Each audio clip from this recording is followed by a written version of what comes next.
There's a clip that alerted everyone in the social media, taken by presumably by the caretaker of these children, and in the background you could see some people who were talking, but they were attending to patients.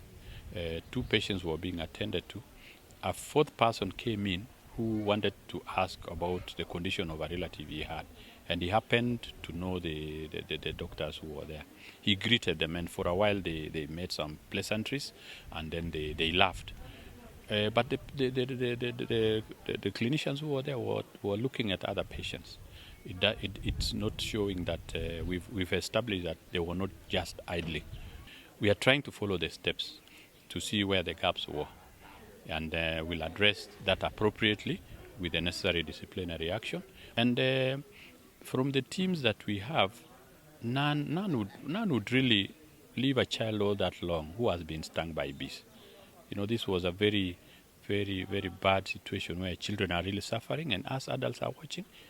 Even from our own judgment, I don't think that would be what's likely to happen. The only regret is that we lost that life. In fact, with a heavy heart, that we lost, but lost in the time when we thought we could refer for further action.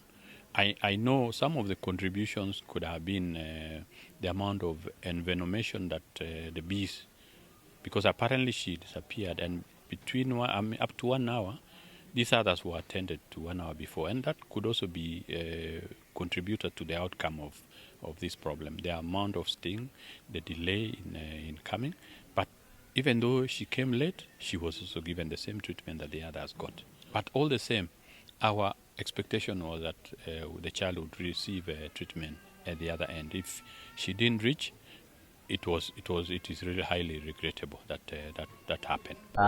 Yesterday, we did receive a patient from one of our neighboring hospitals. Was in a severe critical condition, was in anaphylactic shock, and it was secondary to these things that were playing with the several other kids, and was still several all over the body.